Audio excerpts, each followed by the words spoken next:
Chương 7. Đam mê luôn là người thầy tốt nhất. 1. Đam mê là người thầy tốt nhất. Từ cổ chí kim, từ Đông sang Tây, tất cả những người có thành tựu lớn, bất kể trong lĩnh vực khoa học kỹ thuật hay văn học nghệ thuật, đều không thể tách rời với niềm đam mê to lớn của họ đối với sự nghiệp mà họ hằng theo đuổi. Nhà sinh vật học vĩ đại thế kỷ 19 của Anh, Darwin, trong cuốn tự truyện của mình đã viết, theo tính cách hồi còn đi học mà tôi còn nhớ, thì thứ sau này ảnh hưởng đến tôi nhiều nhất chính là những đam mê mãnh liệt và đa dạng của mình, chìm đắm trong những thứ mà mình hứng thú, tìm hiểu mọi vấn đề và sự vật phức tạp. Hồi nhỏ thành tích học tập của Darwin không cao. Theo lời của cha ông thì đó là một đứa trẻ bình thường. Vì yêu thích giới tự nhiên, có hứng thú đặc biệt với động thực vật, cộng thêm lòng nhiệt tình và kiên nhẫn, ông vào rừng thu thập rất nhiều mẫu thực vật phơi khô và xác côn trùng, đem những vỏ chai, động thực vật hóa thạch về làm thành tiêu bán, dán kèm chú thích. Phòng ngủ nhỏ bé của ông dường như biến thành một phòng trưng bày thực vật thu nhỏ. Sở thích hồi nhỏ đã đặt nền tảng vững chắc cho sự nghiệp cả cuộc đời của ông sau này. Darwin trở thành nhà sinh vật học vĩ đại nổi tiếng trên toàn thế giới, có cống hiến to lớn cho nền văn minh nhân loại. Rất nhiều các nhà khoa học, các học sinh ưu tú, khi nói về nguyên nhân dẫn tới thành công của mình, đều nhiều lần nhấn mạnh, đó chính là nhờ niềm đam mê mạnh mẽ đối với học tập. Đam mê là người thầy tốt nhất giúp ta thành công trong học tập. Vì sao kim chỉ nam luôn chi hướng Nam, Bắc? Hiện tượng này khiến Einstein khi còn nhỏ luôn thắc mắc. Cũng vì thế ông hứng thú cực độ, từ đó đam mê khoa học. Nhà văn, nhà viết kịch người Pháp Romain Rolland từ nhỏ đã yêu thích văn học. Năm 16 tuổi, ông từng thề rằng không sáng tác, chẳng thà chết còn hơn. Sau này ông trở thành một đại văn hào của thời bấy giờ. Nhà soạn nhạc George Friedrich Handel khi 5 tuổi đã có hứng thú với âm nhạc, nhưng vấp phải sự phản đối của người cha. Đam mê mãnh liệt khiến ông nửa đêm nhân lúc mọi người đi ngủ, trèo lên trên nóc nhà để luyện đàn. Nhà giáo dục Nhật Bản Kimura Kyuichi nói, thiên tài chính là sự say mê điên cuồng đối với thú vui. Ông còn nói, để tạo nên một con người tầm thường rất đơn giản. Đó là không để cho đứa trẻ đó yêu thích bất cứ một thứ gì. Chỉ cần một điều như vậy là đủ. Không đam mê, hứng thú với bất cứ thứ gì. Đó chính là đặc trưng của những người tầm thường. Hứng thú là công cụ điều tiết năng lượng. Sự tham gia của nó khởi động sức mạnh nội tại của con người. Theo nghiên cứu, nếu một học sinh hứng thú với việc học, tính tích cực cao, thì có thể phát huy được 80 đến 90% tài năng của mình. Ngược lại, nếu không hứng thú, tài năng của em đó sẽ chỉ phát huy được 20 đến 30% mà thôi. Nhà côn trùng học nổi tiếng người Pháp Dinh, Henry Fabre từng nói, hứng thú có thể khiến tinh lực tập trung vào một điểm. Sức mạnh của nó giống như một quả bom vậy, lập tức làm nổ tan tành mọi chướng ngại vật. Những em học sinh có đam mê không rõ ràng cần tìm tòi và nuôi dưỡng hứng thú. Theo nghiên cứu về tâm lý học, thì sức mạnh của việc kỳ vọng vào chính mình là vô bờ bến. Nỗ lực vì một đam mê nào đó. Sau này bạn có thể trở thành chuyên gia về lĩnh vực đó. Ít nhất nghiên cứu chuyên sâu có thể làm phong phú thêm khả năng của bạn. Phát triển đam mê. Sở thích liệu có gì bất lợi cho việc học của chúng ta hay không? Đam mê là gì? Nó có những tác dụng nào? Tâm lý học cho rằng, đam mê là khuynh hướng nhận thức của con người tích cực đi tìm hiểu một sự vật nào đó. Khi một người nảy sinh niềm hứng thú mạnh mẽ và ổn định với một sự vật nào đó, anh ta sẽ có thể tích cực suy ngẫm mạnh dạn tìm tòi. Điều này thể hiện bằng việc tích cực, chủ động quan sát cảm nhận những sự vật có liên quan. Sự quan sát đối với sự vật trở nên nhạy bén, tăng cường trí nhớ, sức tưởng tượng phong phú, tâm trạng trở nên phấn chấn, ý chí khắc phục khó khăn cũng mạnh mẽ hơn. Tham gia hoạt động mà mình yêu thích trong thời gian dài cũng không cảm thấy mệt mỏi. Không nên lo lắng, vì hứng thú với một hoạt động nào đó sẽ dẫn đến lơ là việc học. Bởi vì nếu bạn bắt buộc bản thân phải quên đi sở thích và đam mê của mình thì dù có ngồi ở bàn học, liệu bạn có thể tập trung vào học hay không? Câu trả lời chắc chắn là không. Cưỡng ép học tập là suy nghĩ không thực tế. Học tập là hoạt động trí óc vất vả. Nếu không có tính tự giác cao thì học không vào được. Giống như nhà giáo dục nổi tiếng thế kỷ 19 của Nga, Konstantin Ushinsky từng nói, việc học tập không có hứng thú bị cưỡng ép phải học sẽ giết chết nguyện vọng nắm bắt tri thức của học sinh. 2. Cần học tập với niềm hứng thú tràn đầy. Một học giả Liên Xô cũ từng tiến hành thử nghiệm học với niềm hứng thú đối với hơn 3.000 học sinh lười, đạt được kết quả rất khả quan. Yêu cầu thử nghiệm của ông là: 1. Trước khi học phải chuẩn bị thật đầy đủ. Nhắc đi nhắc lại nhiều lần với mình rằng, tớ thích cậu, thực vật học, môn học vốn ghét nhất. Tớ sẽ học một cách vui vẻ. G2. Nhất định phải cố gắng học tập kỹ càng, cẩn thận hơn bình thường, bỏ ra nhiều thời gian hơn. Bởi vì cẩn thận là nguồn gốc chính của việc yêu học tập. Thử nghiệm tiến hành được vài tuần. Những lá thư đầy phấn khích của các em học sinh tham gia chương trình được gửi về. Đại bộ phận các em học sinh đều thử nghiệm thành công, bắt đầu nảy sinh hứng thú với môn học vốn làm các em đau đầu nhất. Trong đó, một em nói, mỗi lần học môn ngữ pháp tiếng Nga là em lại ngáp liên tục. Em rất muốn ngáp nhưng cố ngậm chặt miệng lại. Trước khi chuẩn bị môn ngữ pháp, em cố thể hiện mình rất vui vẻ. Giống như lúc đang chuẩn bị bài môn lịch sử vậy, môn học mà em yêu thích nhất. Em nhún nhảy. Em hát. Em tưởng tượng rằng môn học đó nhất định sẽ thú vị như môn lịch sử. Em cứ như vậy trong 12 ngày. Thầy biết không? Giờ đây, cách tự tạo hứng thú như vậy đã trở thành thói quen của em. Môn tiếng Nga cũng thực sự trở thành môn học khiến em cảm thấy thú vị. Phương pháp học tập này thực ra chính là để bản thân làm chủ tâm trạng của mình. Một trong những nguyên nhân quan trọng để có hứng thú chính là ở tâm trạng đứng trước cùng một sự vật. Những người có tâm trạng khác nhau sẽ có cảm nhận khác nhau. Cùng đứng trước ánh nắng xuân rạng rỡ, người có tâm trạng vui vẻ phấn khởi sẽ cảm thấy rộn ràng trong lòng. Hăm hở vươn lên người có tâm trạng chán nản, ủ rột thì lại thấy tiếc thương cho cánh hoa rơi, thấy buồn bã cho cành liễu phất phơ trước gió. Cùng đứng trước một đỉnh núi cao, người có tâm trạng vui vẻ sẽ cảm thấy phấn khích, xúc động vì cần chiến thắng bao khó khăn để trèo lên tới đỉnh. Người có tâm trạng sa sút, ủ rột thì chỉ thấy khổ cực khi phải dấn bước trên con đường nhỏ hẹp đầy chông gai. Cuối cùng sẽ dừng bước mà đứng ngắm nhìn đỉnh núi từ xa. Cần kiểm soát được tâm trạng của mình. Vậy làm thế nào để kiểm soát? Hãy bắt đầu từ những việc ngay bên mình, trong tầm tay, ngay trước mắt. Bắt đầu từ việc viết một chữ, nhớ một từ, giải một bài toán, lý giải một công thức. Cố gắng tạo cho mình suy nghĩ vui vẻ. Kiên quyết không để tâm trạng ủ rột làm ảnh hưởng đến bản thân. Suy nghĩ vui vẻ được tạo nên trong một thời gian dài sẽ trở thành thói quen. 3. Hãy để bông hoa của sự đam mê nở mãi không tàn. Khi ta còn trẻ, sở thích và hứng thú thường rất phong phú. Trong khu vườn tâm hồn có rất nhiều mầm non đam mê đang nảy mầm. Khi mầm cây quá nhiều, không ai nhường ai. Tranh nhau chất dinh dưỡng, tranh nhau nước, tranh thời gian. Kết quả là chẳng có cái mầm nào lên được cả. Cùng với sự trưởng thành, chúng ta nên phân tích một cách lý trí những mầm non đam mê này, những cái nào có ích, những cái nào có hại, những cái nào không có hy vọng lớn lên được, cái nào hoàn toàn không có tương lai để nuôi dưỡng. Sau đó đành lòng cắt bỏ bớt. Cũng giống như trồng rau trong vườn vậy, phải bỏ bớt những mầm cây không thể lớn được. Sau khi chúng ta biết cách phân biệt những sở thích tốt, xấu, cần phải tiến hành nuôi dưỡng, bảo vệ những mầm cây đúng đắn đã chọn, loại bỏ bớt những mầm cây không có hy vọng lớn. Nhà tâm lý học nổi tiếng người Thụy Sĩ Jean Piaget nói, tất cả những công việc liên quan đến trí óc đều phải nhờ tới đam mê. Đam mê là nguồn động lực to lớn cho hoạt động trí óc, là nhân tố tâm lý khiến con người tìm tòi học hỏi. Hứng thú thúc đẩy học tập hơn cả trí khôn. Niềm say mê mãnh liệt và lâu dài là sự bảo đảm quan trọng cho việc tham gia hoạt động cũng như phát triển tài năng.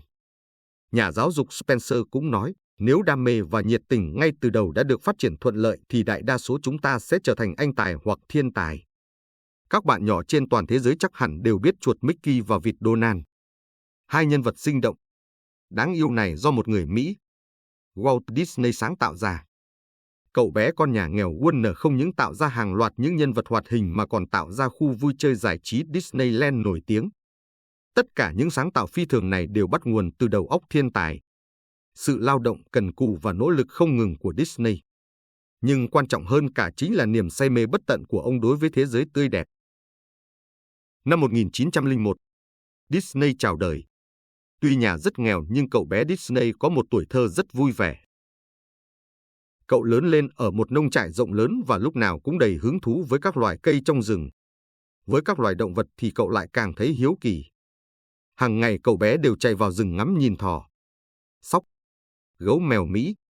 Khi chúng tự do chơi đùa, cậu cũng rất thích tiếng kêu và cách bay lượn của các loài chim như quạ, chim ưng, chim gõ kiến, chim sẻ, chim yến. Bình thường, ngoài phụ giúp cha làm việc, hễ có thời gian là cậu lại ngồi vẽ những con vật nhỏ bé mà mình yêu thích. Những quan sát khi còn nhỏ trở thành nguồn tư liệu sống vô cùng phong phú cho việc sáng tác các nhân vật hoạt hình của Disney sau này. Một lần, em gái của Disney bị sởi, sốt cao. Nhìn thấy em gái vật vã, cậu bé Disney rất buồn. Làm thế nào để em bớt đau đây? Hễ có thời gian là Disney lại ở bên cạnh em gái, kể chuyện cười và vẽ tranh vui cho em. Cậu còn kỳ công, vắt óc suy nghĩ, làm cho em gái một tập tranh khi lật nhanh có thể chuyển động được. Đây chính là ý tưởng manh nha cho việc làm phim hoạt hình của Disney sau này. Em gái thích thú cười khúc khích khi xem màn biểu diễn tranh hoạt họa của Disney. Trong lòng cậu bé Disney hiểu rõ một điều rằng, mình thích vẽ tranh. Chỉ cần được vẽ tranh, mình sẽ rất vui. Và cuối cùng nhất định sẽ gặt hái được thành công. Các nhà tâm lý học cho rằng, đam mê là chất kích thích năng lượng của con người. Một người có đam mê mãnh liệt với sự vật nào đó thì trí tuệ và năng lực của anh ta sẽ được phát huy triệt để. Đam mê có một sức mạnh thần kỳ. Nó khiến bạn không cảm thấy vất vả và quên đi mệt mỏi. Nó như tô vẽ thêm một lớp màu sắc lấp lánh vào bộ môn mà bạn đang học. Lúc nhà toán học vĩ đại James Clerk Maxwell còn nhỏ, người cha mong muốn bồi dưỡng con trai mình trở thành một họa sĩ. Một lần, cha bảo ông vẽ tĩnh vật, một bình cắm đầy hoa cúc vàng. Maxwell vẽ xong, cha ông xem và bật cười. Hóa ra khắp trang giấy chỉ toàn là các hình vẽ kiểu lọ hoa thì là hình thang. Hoa cúc to nhỏ là một đám hình tròn, còn những hình tam giác to nhỏ kia chắc đại ý là những chiếc lá. Từ đó, người cha phát hiện năng khiếu bẩm sinh về toán học của Maxwell. Thuận theo đà đó bồi dưỡng ông học môn toán, giúp ông từng bước đi vào con đường toán học thiêng liêng, cuối cùng trở thành một nhà toán học vĩ đại. Nếu như cha của Maxwell cứ một mực cố bồi dưỡng con theo con đường mỹ thuật không mấy tương lai, có lẽ giới mỹ thuật sẽ xuất hiện thêm một họa sĩ hạng xoàng, trong khi lĩnh vực toán học thì sẽ mất đi một nhà toán học lỗi lạc. Lev Tolstoy sinh trưởng trong một gia đình quý tộc. Bố mẹ đều đam mê văn học nghệ thuật. Trong nhà có rất nhiều sách quý về lĩnh vực này. Được hun đúc trong môi trường gia đình như vậy, Tolstoy rất yêu đọc sách. Một hôm, ông cất cao giọng đọc tác phẩm Biển của Pushkin. Cha ông nghe thấy bèn gật gù, nở nụ cười hài lòng. Hình ảnh hạnh phúc đó ghi khắc mãi trong lòng cho tới khi về già ông cũng không thể nào quên được. Cha ông kịp thời phát hiện ra mầm đam mê văn học của Tolstoy và kịp thời nâng niu, bảo vệ nó. Mỗi lần Tolstoy hồi tưởng lại nụ cười ấy, sự chăm chút ấy, thì mầm hứng thú trong ông lại càng lớn hơn. Nụ cười hạnh phúc ấy luôn nâng đỡ cho mầm cây trong Tolstoy trưởng thành. Có thể nói thế này, Tolstoy có thể trở thành một nhà văn vĩ đại nổi tiếng trên toàn thế giới, có phần công lao của nụ cười và cái gật đầu của cha ông. Đam mê là một tâm trạng khiến người ta hứng thú, say mê. Một thiếu niên đam mê bóng đá hoặc yêu thích một cầu thủ nào đó đến độ say mê thì hành động và lời nói của cậu ấy về bóng đá gần như là điên cuồng. Học tập cũng như vậy thôi. Nếu hứng thú của bạn với học tập đạt tới độ si mê, thì con đường khoa học dù khó khăn gian khổ tới đâu, bạn sẽ vẫn tràn ngập niềm tin để leo lên tới đỉnh. Đam mê là nhân tố nằm ngoài sự thông minh, nhưng nó là chất xúc tác, chất kích thích đối với sự nghiệp. Vậy thì chúng ta phải nuôi dưỡng đam mê như thế nào? Trước hết, cần phải định hướng cho đam mê. Học tập không giống như đọc tiểu thuyết, xem bóng đá hay nghe ca nhạc. Học tập giống như công nhân mỏ đi tìm vàng. Còn các hoạt động kia chỉ nhằm tiêu khiển, giải trí. Mỗi người học đều hiểu rằng, mỗi chương trình học đều có những chương, tiết nhàm chán. Nhưng học tập là một công trình mà các công đoạn đều liên kết chặt chẽ với nhau. Nên không thể chỉ chọn công đoạn nào thú vị thì mới học. Vì vậy cần hiểu rằng, đam mê không phải bẩm sinh, mà cần được bồi dưỡng. Một dãy ký hiệu toán học với nhiều người có thể rất khô khan. Nhưng trong mắt những người yêu thích nó thì đó là một chương nhạc, gồm nhiều nốt nhạc đạp. Chính vì vậy, không nên chỉ chạy theo cảm hứng, chỉ làm những việc mình thích, mà cần phải làm tất cả những việc cần làm một cách đầy hứng thú. Biến việc vốn không có hứng thú trở nên có hứng thú. Ví dụ, một môn học bạn không thích hoặc một chương tiết nào đó bạn cảm thấy khô khan. Trước hết không nên oán trách thầy cô, chán ghét giáo trình. Bạn nên tự nhủ với mình rằng môn học này hoặc chỗ này mình chưa hiểu. Cố gắng thêm tí nữa, nhất định sẽ rất thú vị. Hãy định hướng cho tâm lý cảm thụ của mình trước. 2 là phải nghiêm túc, chăm chỉ. Nghiêm túc chính là khởi nguồn quan trọng của đam mê. Nghiêm túc tức là phải dồn hết sức lực, tâm trí. Có dồn hết sức thì mới đạt được thành tích, mà có đạt được chút thành tích sẽ làm ta vui vẻ hơn. Thêm phần tự tin. Có tự tin mới làm ta say mê hứng thú. Không ngừng cố gắng, hứng thú cũng sẽ không ngừng tăng thêm. Cứ tuần hoàn theo chiều hướng tích cực như vậy. Tích tiểu thành đại, hứng thú sẽ ngày càng nhiều thêm. 3 là cần phải học cách đặt những mục tiêu nhỏ để khích lệ bản thân. Có một thử nghiệm thế này, 2 người A và B cùng thi cắt lúa. Nhiệm vụ như nhau. 2 người tương đương nhau về mọi phương diện.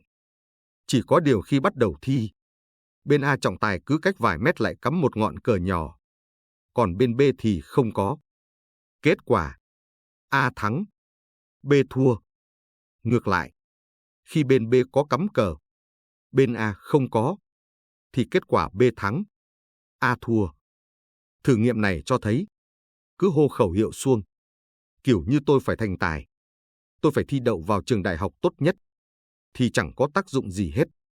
Cần học cách đặt ra những mục tiêu nhỏ mà mình có thể đạt tới cho mỗi buổi sáng, mỗi buổi tối, mỗi giờ lên lớp, mỗi giờ tự học, mỗi kỳ nghỉ lễ. Cắm những ngọn cờ nhỏ để kích thích sự hứng thú. Sau khi hoàn thành nó, chắc chắn sự hăng say của bạn sẽ tăng lên trông thấy. 4 là cần biết điều chỉnh tâm trạng của mình. Hứng thú vốn là một trạng thái tâm lý. Vậy khi các em học mệt rồi tại sao không nghe một bài hát yêu thích để thư giãn nhỉ? Khi em thấy chán ngán khi phải học môn lịch sử sao không chuyển qua xem phim? Học tập bằng những hình ảnh chân thực. Sức hấp dẫn của đam mê là vô cùng vô tận nhưng chúng ta phải tự đi tìm. Đam mê và sở thích là những người thầy tốt nhất nhưng chúng ta phải đi mời thầy về. Mong rằng các em sẽ có được người thầy này. Để sức hấp dẫn, quyến rũ của người thầy ấy luôn đồng hành cùng các em. 4. Sở thích và đam mê cũng là một thứ tài năng.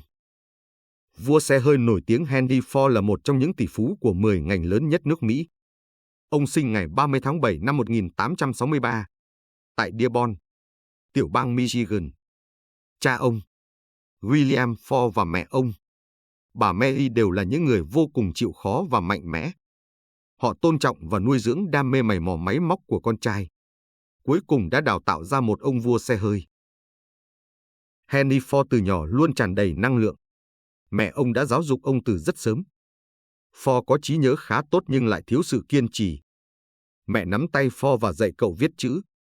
Nhưng chưa được 20 phút là cậu không chịu tập viết nữa.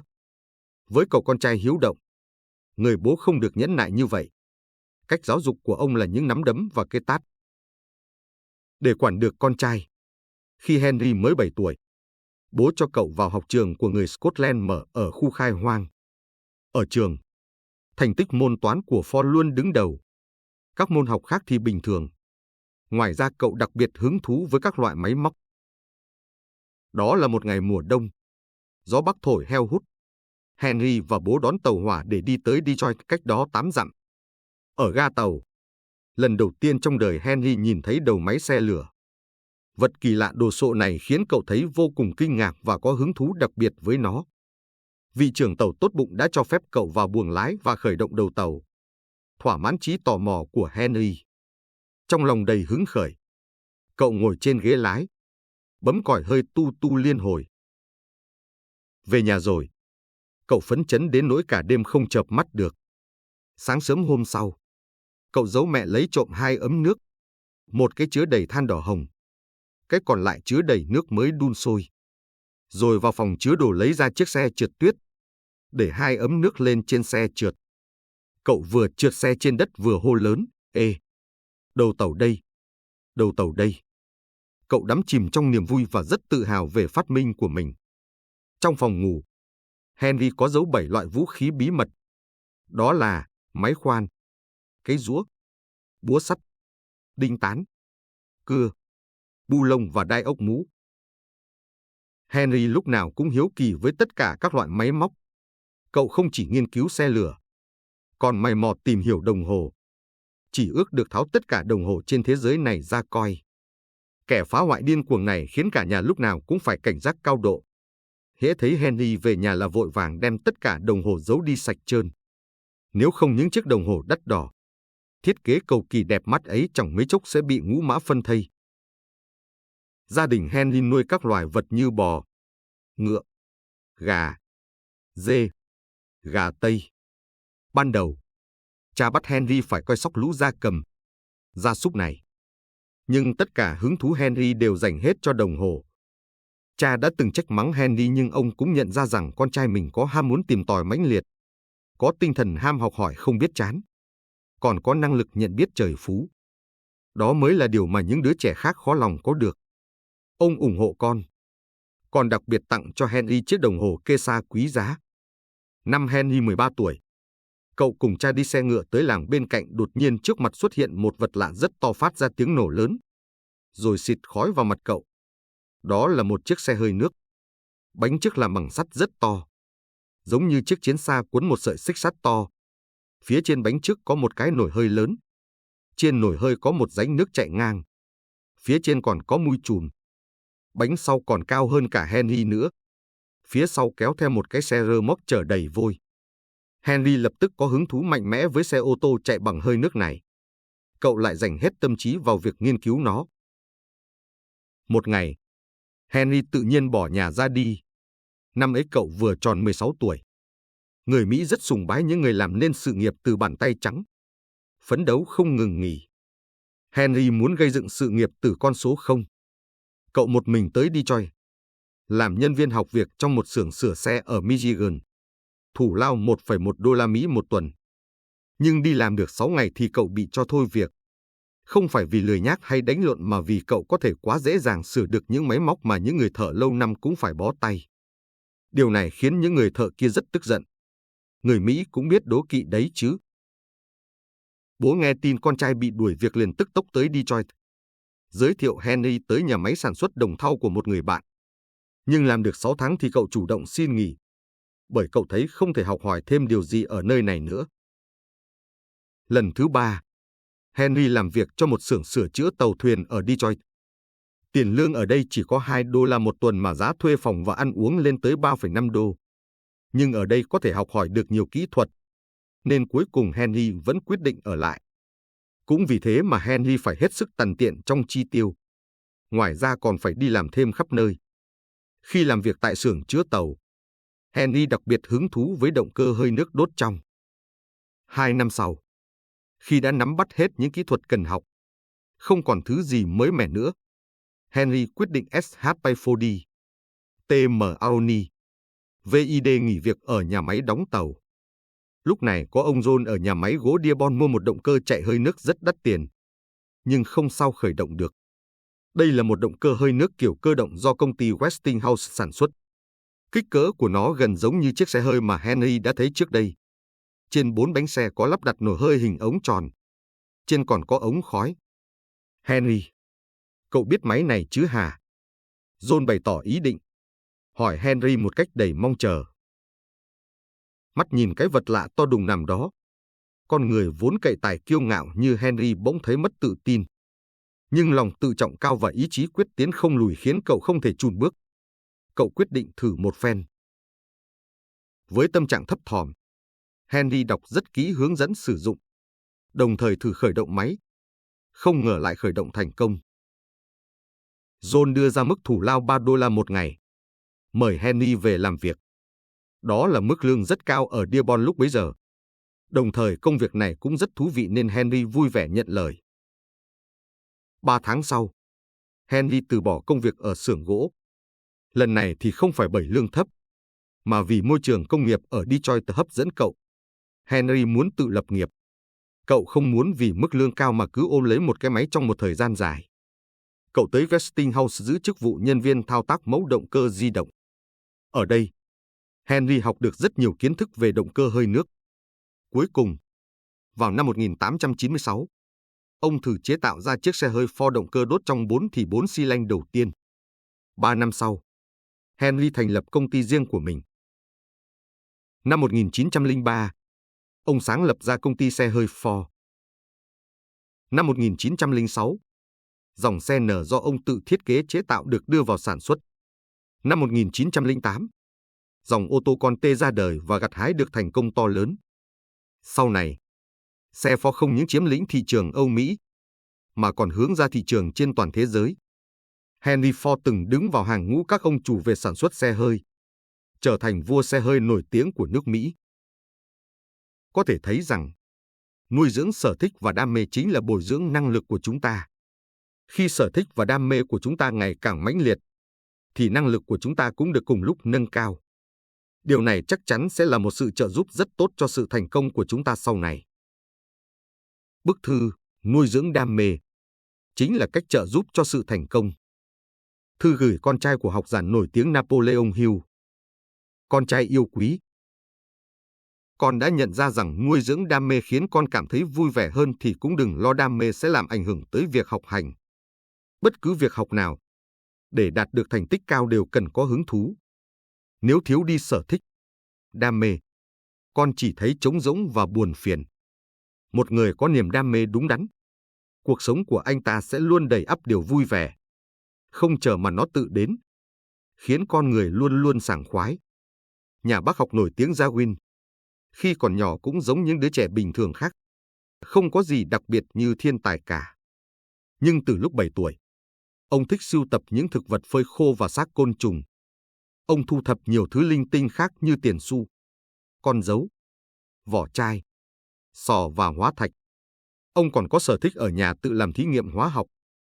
Cũng vì thế mà ông từng bị tiến sĩ Samuel Butler, hiệu trưởng trường Lisbury nơi ông theo học, trách mắng đây là ngôi trường theo phong cách giáo dục cổ điển.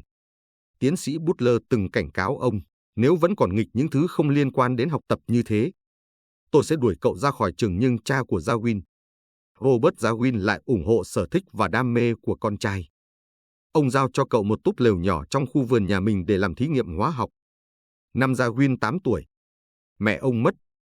Trong gia đình có cha ông và người cậu Wedgwood đều luôn ủng hộ và chỉ dẫn cho Darwin.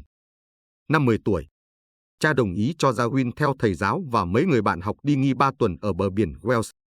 Ở đó Darwin đã quan sát và thu thập được rất nhiều tiêu bản động thực vật biển. Cậu bé Darwin thích tưởng tượng. Một lần, cậu nói với mọi người rằng mấy viên hóa thạch mà cậu thu thập được là của báu rất có giá trị, rằng cậu có một đồng xu thời La Mã.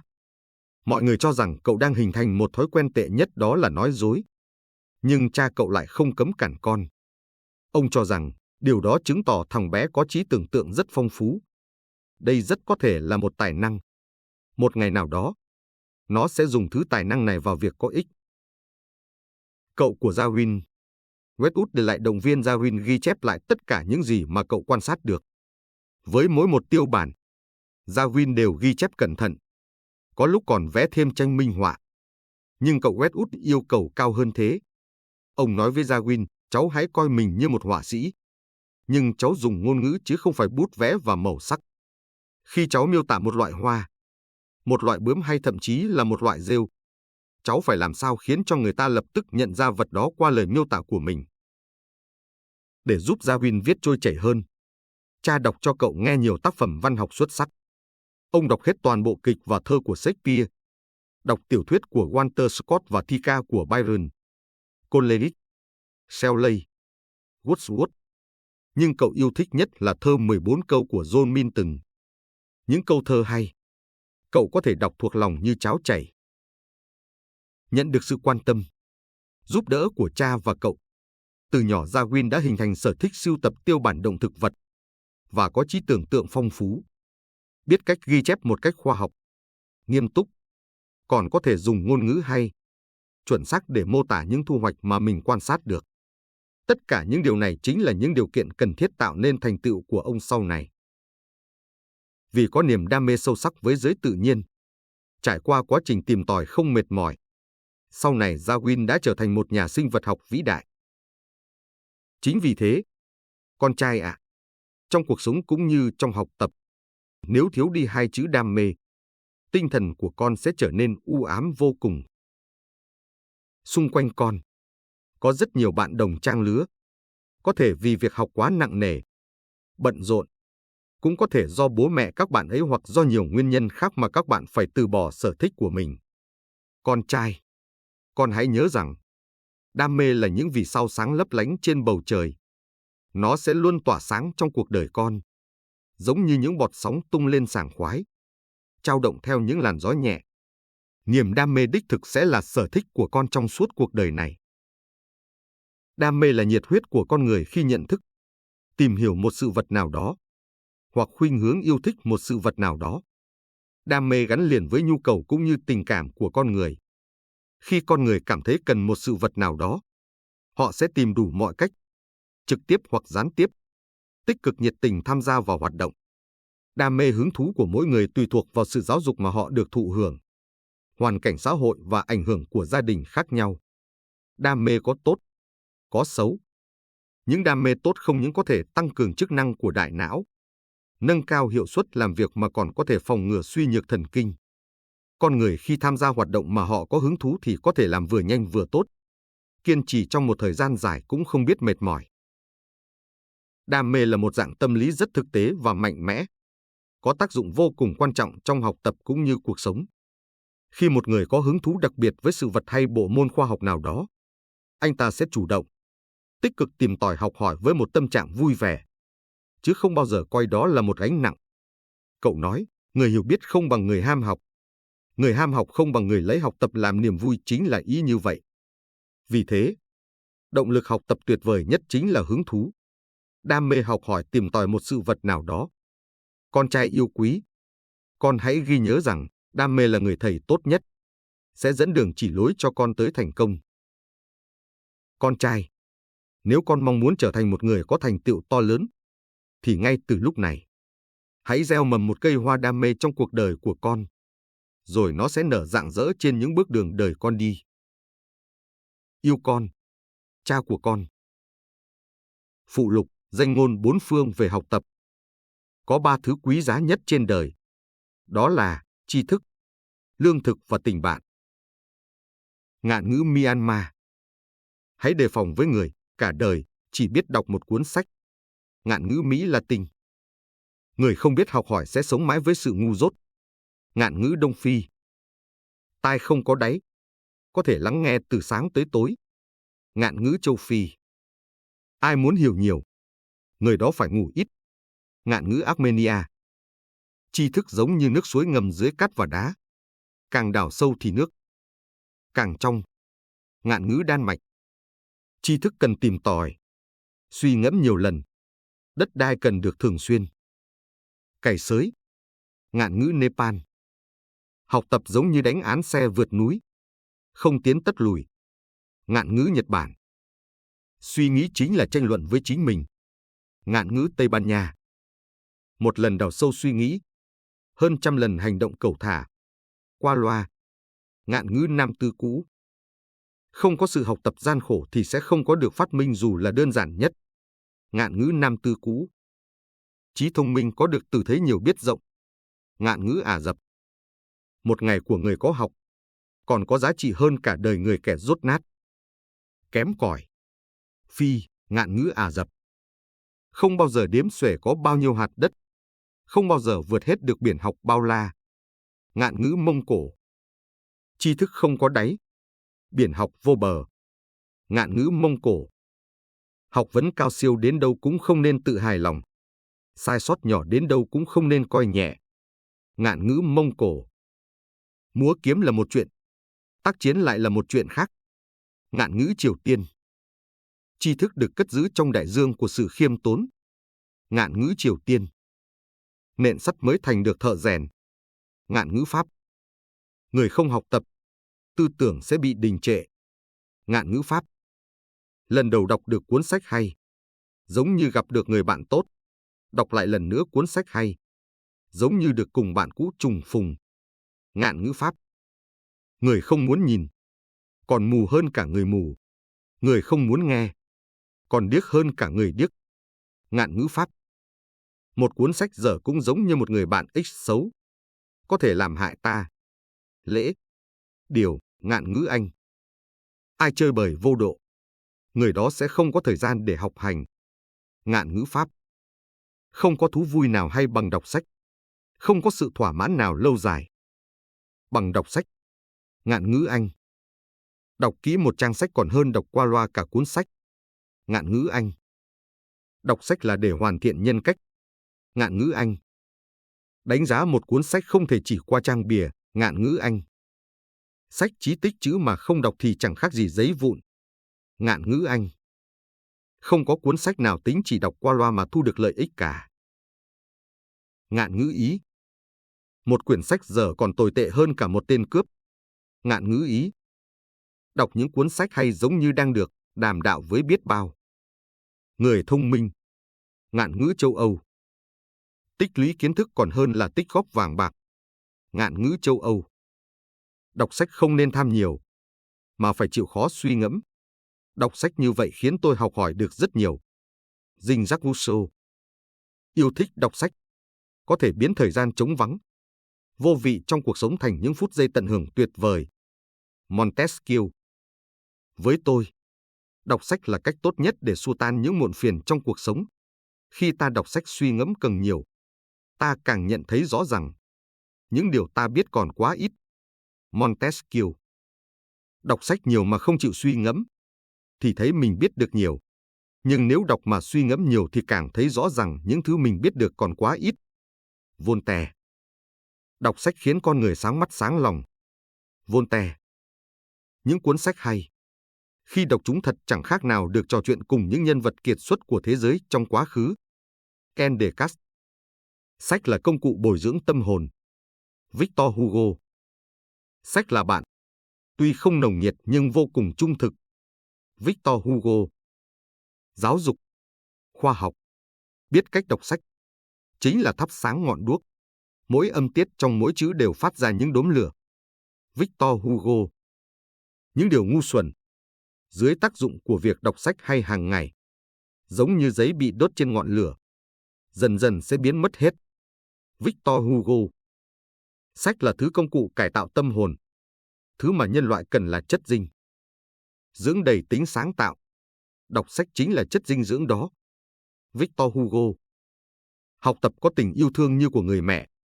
Dùng niềm vui, thuần khiết và dịu dàng của mình để bồi dưỡng những đứa con.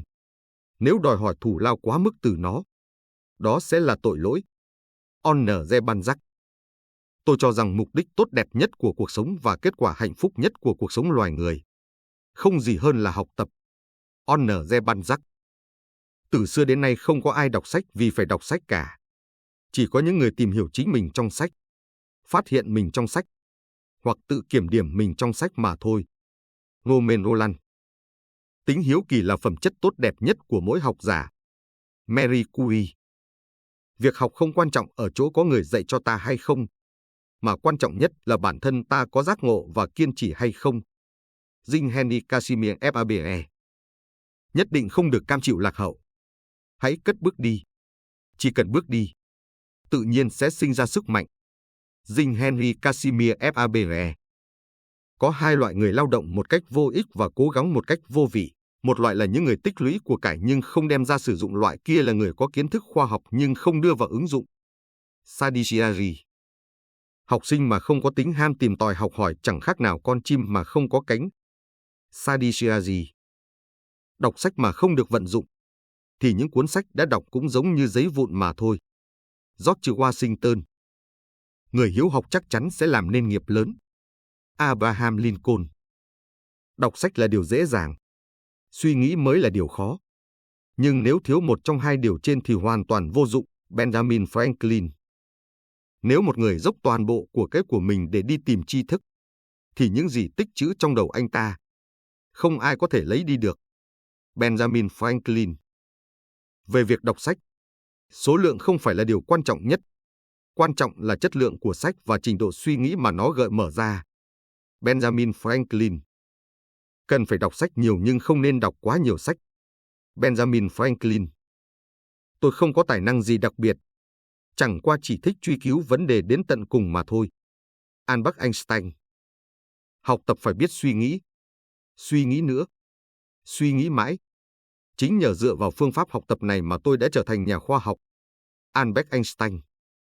Trong đống sách đã đọc, hãy tìm lọc ra những thứ dẫn ta tới chỗ sâu hơn. Còn lại vứt đi tất cả. Vứt đi những thứ làm đầu óc ta quá tải. Những thứ có thể khiến ta rời xa trọng tâm. Albert Einstein. Đọc sách đối với trí tuệ cũng giống như tập luyện thể thao đối với thân thể vậy. Thomas Alva Edison. Người không hạ quyết tâm nuôi dưỡng thói quen suy nghĩ là đã mất đi thú vui lớn nhất trong cuộc sống. Thomas Alva Edison. Sách khi được sử dụng tốt thì là thứ tốt nhất trên đời. Khi bị lạm dụng thì là một trong những thứ xấu xa nhất trên đời. Ralph Waldo Emerson. Khi đọc sách, tôi muốn nán lại trước mỗi ý nghĩ tốt đẹp, cũng giống như dừng lại trước mỗi chân lý. Ralph Waldo Emerson. Người có khả năng đọc hiểu mà không chịu đọc sách, thì chẳng khác gì người mù chữ. Mark Twain. Khi bạn không thể trả lời chính mình, hôm nay đã học được những gì, thì đừng có đi ngủ. Có những lúc chúng ta học được từ sai lầm của người khác còn nhiều hơn là học được từ những ưu điểm của họ. Henry Wadsworth Longfellow. Hãy đọc cuốn sách hay nhất trước, nếu không bạn hoàn toàn không có cơ hội để đọc nữa. Henry David Thoreau. Đọc sách mà không suy ngẫm, chẳng khác nào ăn cơm mà không tiêu hóa được. Oswald Boyle. Sách là cửa sổ mở ra từ tâm hồn để ngắm nhìn thế giới. Nơi ở mà không có sách cũng giống như ngôi nhà không có cửa sổ. Thomas Woodrow Wilson. Mỗi cuốn sách giống như một con thuyền, đưa ta từ chỗ nhỏ bé chật hẹp đến với biển cả cuộc sống bao la. Gottfried Keller. Sách khiến một số người học rộng hiểu xa, nhưng cũng khiến một số người học mà không tiêu hóa được trở nên hâm dở dở. Francisco Pechanca. Sách là tổng kết tri thức của nhân loại. William Shakespeare. Sách là chất dinh dưỡng của toàn thế giới. Trong cuộc sống nếu không có sách giống như không có ánh mặt trời. Trí tuệ mà không có sách khác gì chim mà không có cánh. William Shakespeare. Tôi không có phương pháp gì đặc biệt cả. Chỉ dùng rất nhiều thời gian và nhiệt huyết để suy ngẫm về một sự việc mà thôi. Isaac Newton. Tôi không có khả năng hiểu biết hơn người, cũng không có trí thông minh đặc biệt. Chỉ khi quan sát những sự vật có thể vụt biến mất, quan sát chúng một cách tỉ mỉ, khả năng đó của tôi có thể hơn người bình thường một chút. Charles Robert Darwin. Đọc sách đem đến cho ta niềm vui, cho ta vinh dự, cho ta năng lực. Francis Bacon. Đọc sách bù trừ những thiếu sót bẩm sinh, kinh nghiệm bù trừ những khiếm khuyết khi đọc sách. Francis Bacon. Đọc sách không phải để hùng biện hay cãi lý, cũng không phải để phát ngôn, bừa bãi hay hùa theo mù quáng, mà để suy ngẫm và cân nhắc. Francis Bacon. Sách là con thuyền tư tưởng trong cơn sóng cả thời đại, rẽ sóng tiến về phía trước. Nó chở đầy những hàng hóa quý giá trao tặng cho hết thế hệ này đến thế hệ khác. Francis Bacon. Đọc sách có thể bồi dưỡng một con người hoàn thiện. Trò chuyện có thể huấn luyện một người nhanh nhạy. Còn viết lách có thể tạo nên một người làm việc chuẩn xác. Francis Bacon. Đọc sách khiến người ta trở nên phong phú. Thảo luận khiến người ta trở nên linh hoạt. Ghi chép khiến người ta trở nên chính xác. Đọc sử khiến ta sáng suốt. Đọc thơ khiến ta thanh tú. Toán học khiến ta chặt chẽ tỉ mỉ. Khoa học khiến ta sâu sắc. Luân lý khiến ta trang nghiêm. Tu từ logic khiến ta giỏi hùng biện. Tất cả những điều được học tạo nên tính cách con người. Francis Bacon. Nắm bắt tri thức không phải để tranh luận không dứt, không phải để coi thường người khác, không phải để mưu cầu lợi ích, danh vọng, quyền lực hoặc để đạt được mục đích nào đó, mà là để dùng cho cuộc sống. Francis Bacon. Có những loại sách chỉ dùng để ngắm, có những loại có thể đọc, có một số không nhiều. Vài bộ sách cần phải nghiền ngẫm kỹ lưỡng. Có những cuốn sách chỉ cần đọc một vài phần trong đó là được. Có những cuốn có thể đọc hết, nhưng không cần đọc kỹ. Lại có một số ít vài bộ sách nên đọc hết, đọc nhiều lần và đọc thật sâu. Francis Bacon. Chúng ta càng học càng cảm thấy tri thức của mình nghèo nàn, thiếu thốn. Percy Bysshe Shelley. Những bộ sách hay là huyết mạch quý báu của tâm hồn vĩ đại. John Milton. Những cuốn sách hay xuất sắc là nguồn sữa quý giá nuôi dưỡng những nhân tài kiệt xuất. Chúng được bảo tồn gìn giữ như là kho báu của nhân loại, phục vụ cho sự phát triển tiến bộ của đời sống nhân loại. John Milton. Đọc càng nhiều sách hay càng khiến con người cảm thấy mình dốt nát, thiếu tri thức. George Bernard Shaw. Chuyên tâm học hành để tránh trở thành người vô dụng. Khalil Gibran. Các bạn thân mến, Book for a Successful Life vừa gửi tới các bạn nội dung tập 1 cuốn sách Học cho ai? Học để làm gì? Hy vọng cuốn sách sẽ giúp cho các bạn học tập tốt hơn. Xin hẹn gặp lại các bạn ở nội dung của những video tiếp theo. Mong các bạn like và đăng ký kênh để ủng hộ cho mình nhé. Chúc các bạn sẽ gặt hái nhiều thành công trong cuộc sống. Xin chào các bạn.